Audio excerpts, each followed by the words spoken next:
I never replied to Joss's email, and then shortly after that first email, he emailed me again to like check in on me and kind of said, I won't hear from you for a while. And I didn't reply again. And, after reading every book on psychology, as I mentioned, I had come to this difficult conclusion that I needed to cut all contact for the sake of my own mental health. The reality was I loved him with all my heart, but he didn't love me back. And for the sake of transparency for him, I was very clear.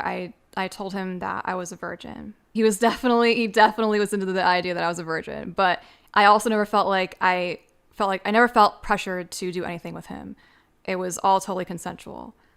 And, I did want to. I just kept saying to myself, I just need to live in the moment and enjoy this experience for what it is. But deep down, I knew for the first time in my life, I was in love.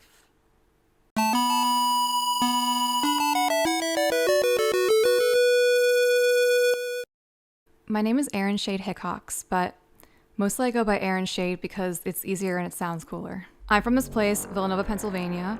It's in this area known as the main line of Philadelphia, where all of the super well-to-do rich people live. I definitely grew up in a very privileged life. In fact, my parents never let me forget it because they didn't really grow up in this kind of wealth. So they were constantly, reminding us that we were very lucky and privileged to be living this lifestyle. They were very Republican-leaning people, so Fox News is on 24/7. My all-time favorite cartoon growing up was Sailor Moon. I often wish that I could be a Sailor Senshi and save the world just like her. It made me want to learn Japanese too, and after years of begging my parents, I convinced them to pay for private tutoring in Japanese on the weekends. But overall, my main obsession was still TV. When I was 15, I had this thought one day, in October, when I was 15, and the thought was I needed to watch Buffy the Vampire Slayer. And so I borrowed my friend's DVDs because this was before streaming was a thing, obviously, and I binged the entire series in a month. There was something about the writing that really drew me in. And I'd always loved writing and I'd always loved TV, but for whatever reason, I just hadn't put two and two together. I hadn't thought I should be a TV writer. But then when I saw Buffy, I was like, I have to be a TV writer. And so from that moment on, everything I did was in the singular pursuit of this goal. I had to be a TV writer or else there was nothing else I could do with my life. Throughout this whole time, as I was going through high school, kept thinking, how cool would it be to be an assistant on a Joss Whedon TV show? So in 2008, I moved to LA to matriculate into USC Film School, and by the second semester, I was already interning because I was very ambitious and I just wanted to hit the ground running because I was okay, if I'm going to be a Hollywood assistant, I have to start interning now, right away, so that by the time I graduate, I can seamlessly transition into my Hollywood assistant career, which will then become my TV writer career. So this is the plan. It was a very long-term plan I had. Flash forward 3 years, several nervous breakdowns and depressive episodes later, I managed to graduate USC Film School. As I'm sure many people remember, this was when people liked Joss Whedon. People Avengers was so amazing. Everyone loved it. It was the top grossing movie ever and everything. And he was riding his career high. He needed a second assistant, and I actually didn't think I was qualified for this job. Someone at my work actually had to convince me to apply. I was I don't know. I just graduated college. I don't think I can do this. And she was what are you talking about? Give me your resume. I'm going to send it to my fiance, and then he will give it to his boss and you will get in. And I was okay. I was called back to interview for the final round of 4 people at Marvel Studios with Joss himself. And I just remember thinking like, wow, like I'm only like 3 months out of college and I'm about to go interview with Joss Whedon. Like I could hardly believe it was even happening.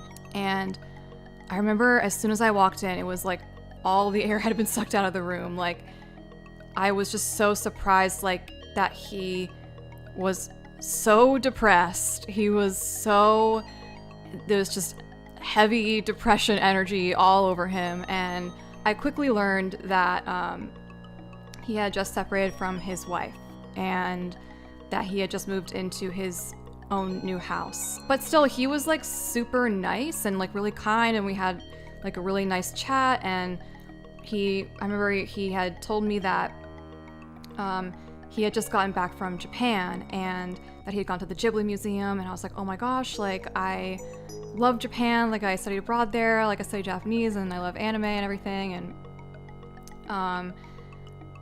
And I forget what else we talked about, but I mean, I feel like we vibed. We vibed pretty well despite him kind of being like, I think, sad and stressed. And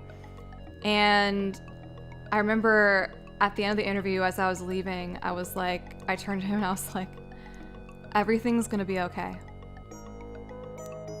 And the following Monday, I got a call from his assistant, and he was like, hey, so unfortunately you didn't get the job, but Joss really liked you, and he thinks that maybe you'd be a really good fit for this new TV show that we're developing for Marvel, and it would be more of like a TV writer's room job. Like, would you be interested in that? And I was like, yeah, yes. I was like, yes, like of course, like oh, that's even better than being someone's personal assistant. I was like, somehow I failed upwards. Like I don't know how I did it, but I was like, this is even better than before. This new show would soon become Marvel's Agents of S.H.I.E.L.D., codename Ragtag. You know, by this point, you know, I could not believe my luck. I was like, how did I do this? Like, it's almost working too perfectly. It was like I was getting, you know, a personalized crash course in how TV was made. And one day at work, around this time, we were preparing to move offices from Santa Monica to Culver City, and I got a text from Joss. And he said that he was on his major deadline for this Avengers sequel script thing that he was working on. And he was wondering if I would be free that weekend to basically like watch him like a hawk while he was like made to finish it, basically, on time. And, you know, like, and check for typos and things like that, and just kind of be like, you know, a little bit like a babysitter for him to like make him do his job a little bit. And he offered me $2,500 to do this for him. I didn't think there was anything weird about it. And also, one of the Marvel executives on the movie was set to join him on one of the days, and so like he knew I was gonna be there and everything. So again, I just like didn't think that it was anything untoward. Also, side note, $2,500 was more money than I made in a month on that assistant job. So I was like, sweet, extra cash for me. The only caveat was that he asked me to keep this a secret.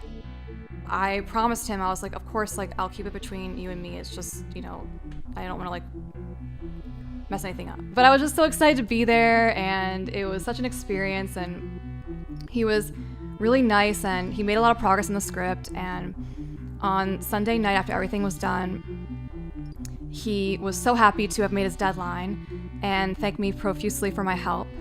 And I was like, I didn't really do anything, but like, okay, sure, you're welcome. And he was like, no, you really helped me, and can I take you to dinner?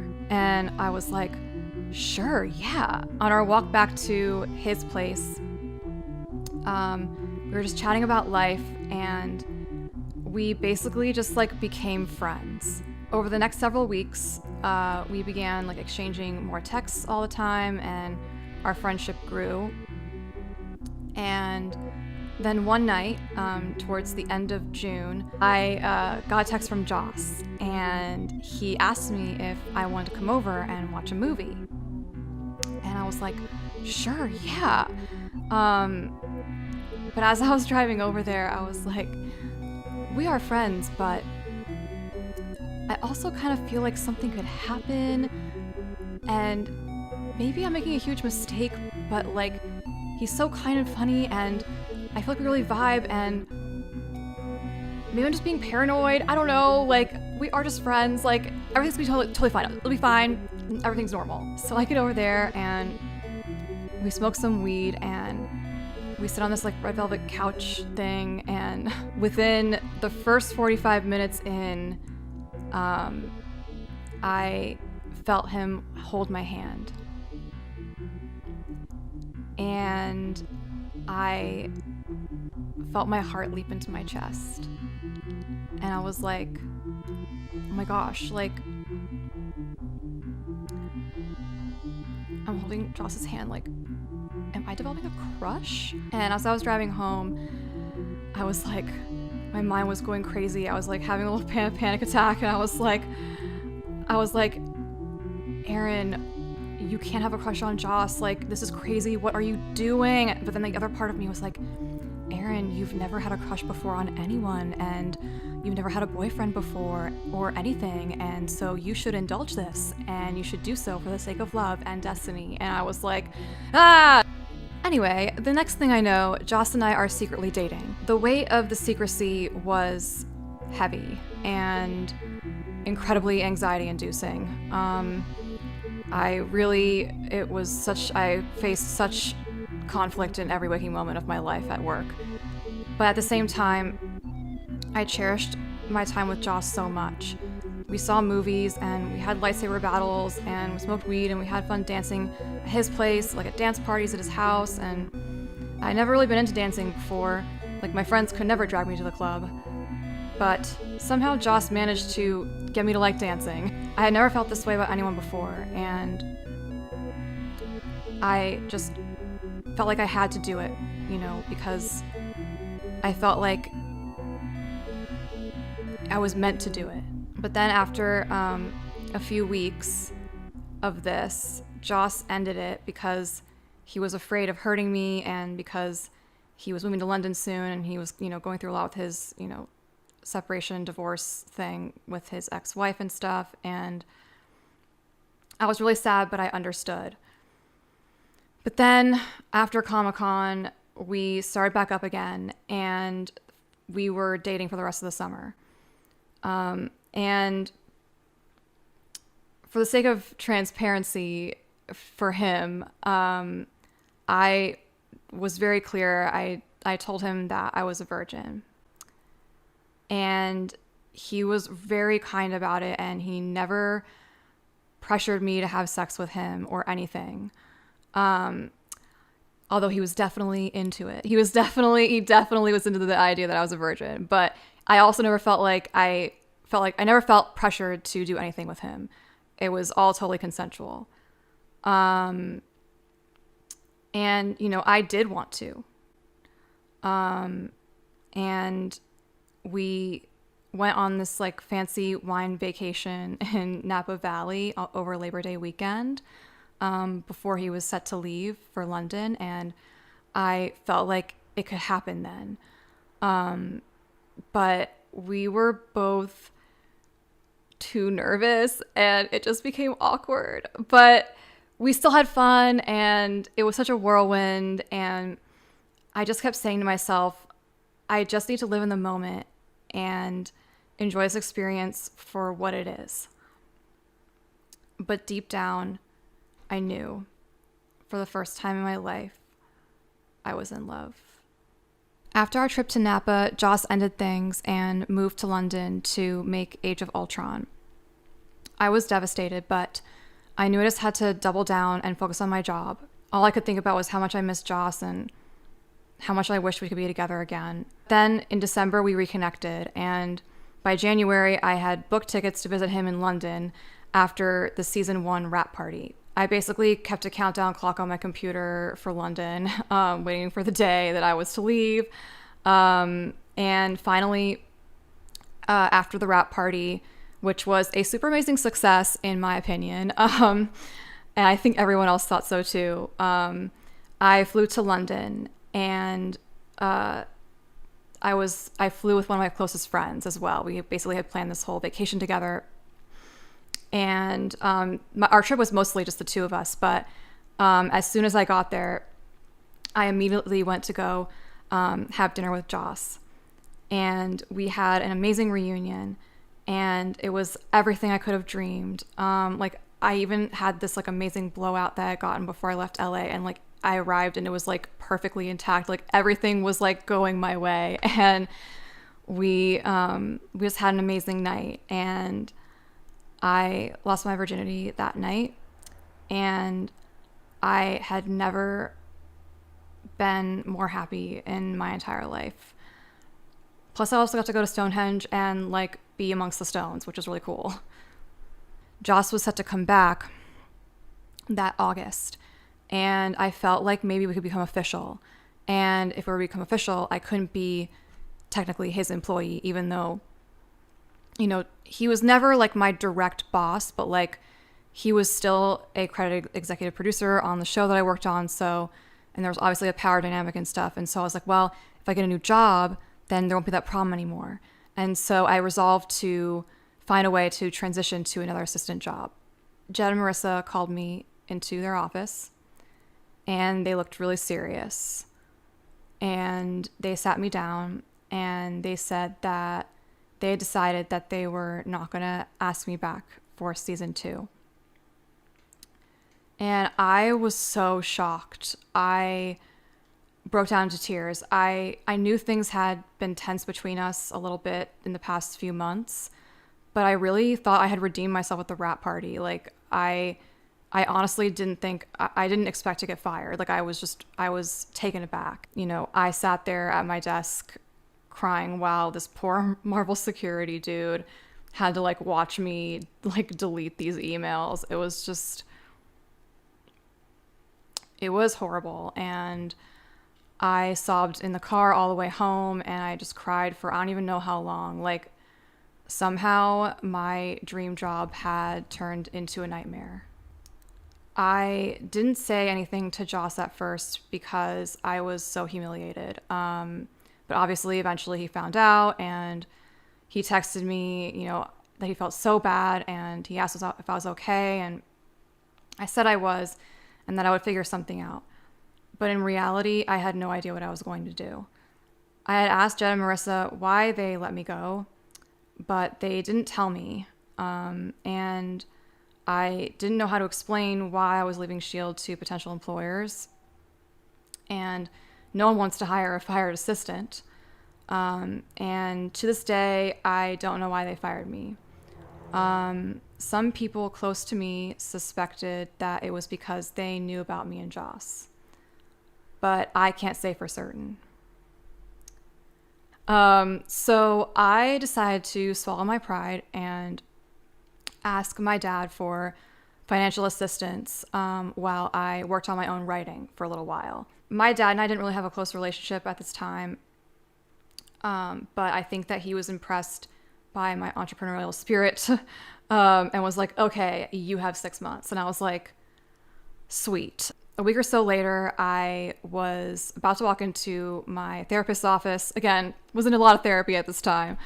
And I got a text from Joss, and I texted him back. I was like, hey dude, like, you want to come over and sit here and just watch me meet my deadline of my own for my script, like kind of, you know, referencing the beginning of it all. And he laughed and was like, hey, you know, I'm so sorry I can't make it today, but if you want to come over, fly out tonight and I'll pay your way because we're on bank holiday this weekend. And I was like, what? And I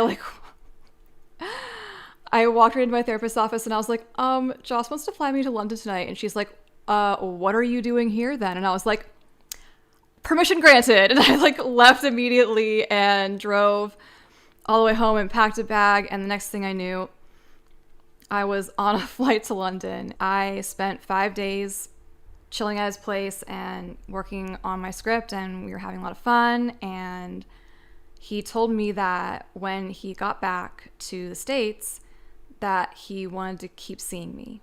The best part about that summer was that Joss and I were still texting all the time. And honestly, it was his support and texts that helped me get through all that stuff. And more than ever, I just couldn't wait for him to get back to the States. I was basically bedridden with anxiety and depression about everything. My script rewrites were basically collecting dust for months, and I had like no energy to even move. My 6 months was soon to be up, and I had no idea what I was doing with my life. But worst of all, Joss had just gotten back to the US, but he was acting really distant towards me over text. One day in late August, I got an email from Joss, and he said basically that he couldn't have a girlfriend. And it felt like my heart was ripped out of my chest. The pain was so extreme, physically, emotionally.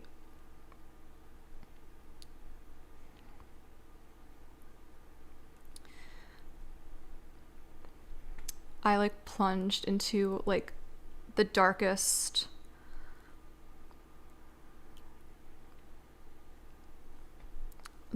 time of my life. I was hurtling towards rock bottom, at warp speed. And on my way there, I read every book on psychology. 3 days after my Kundalini awakening experience, I began finishing the rewrites on my script, which was called Arcana. And I decided, okay, well, I guess I'll just send this to my roommate and see if she likes it.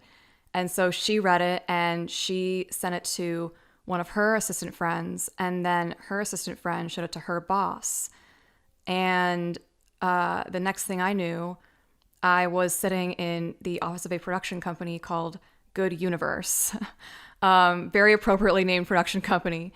And I was chatting with this creative executive. Her name was also Erin, and she was like, hey, so we love this, and would it be okay if we developed this? And I was like, sure, yeah. And she was like, there's one caveat though. Sam Raimi also has to be attached to it. And she was like, are you okay with that? And I'm like, yeah. I was like, what the heck is happening? I went from basically having no prospects to within a week, having my script basically be, in development for me to be a showrunner. And I had Sam Raimi attached to executive produce. I could hardly believe that within literally 5 months and 3 weeks, I had gone from fired showrunner's assistant and unceremoniously dumped by Joss Whedon to showrunner of my own TV show. They brought out a bottle of champagne, and they were telling me that I was going to be the next Joss Whedon.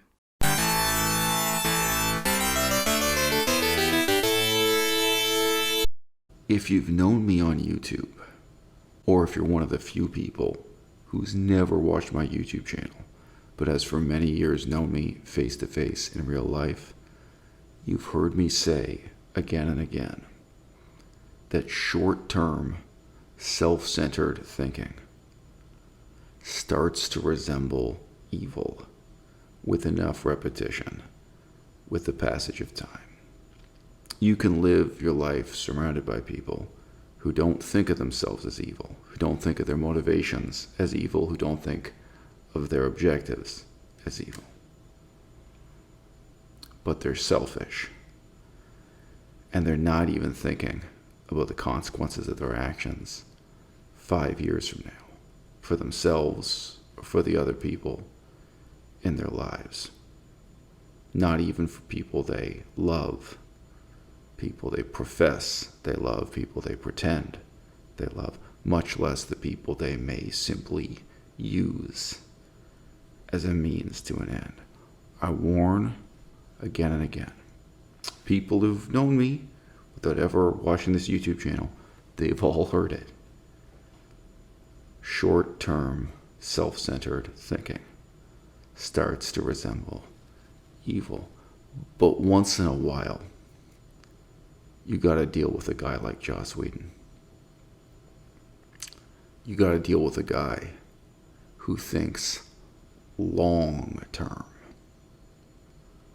And what he was doing with this young woman over many years,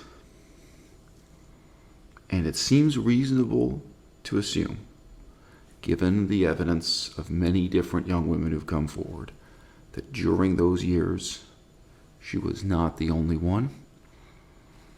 If I may speculate a little bit here, what he was doing with this young woman was making a minimal amount of effort, taking a minimal amount of risk, adopting a minimum amount of responsibility while having a maximum impact on her life.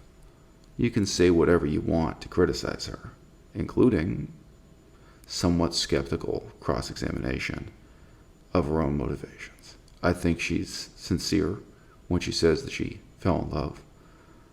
I think she's also sincere when she says that she went to Hollywood with a plan. And her experience of falling in love may have been shaped by preconceived notions that she partly got from watching television as a child, including watching television shows written by Joss Whedon, and it may have partly been shaped by her own ambitions and her own plans, perhaps in part in ways she wasn't aware of herself. But whatever you may want to say in criticizing or cross-examining or skeptically considering the young woman's motivations, Joss Whedon is a rare example of a man who's completely selfish. He's not thinking about the consequences for anyone other than himself, but he's acting and he's strategizing long term. And I guarantee you, when he first met her at that job interview, he was already thinking about what he was going to do a few months later. And each one of those times when he broke up with her, he was aware that he was putting her in this position where all he had to do was make one phone call, send one text message, one email, and say, hey, can you get on an airplane and fly out here today? Loving someone, is it helping them or is it harming them? Seducing someone, making someone fall in love with you. There are consequences when other people fall in love with us, whether or not we have any control over it. We think of it as helping others. But when we're selfish, when we're self-centered, whether we think and act short-term or long-term, love itself soon enough becomes something very destructive, very harmful for ourselves and for those we claim we love.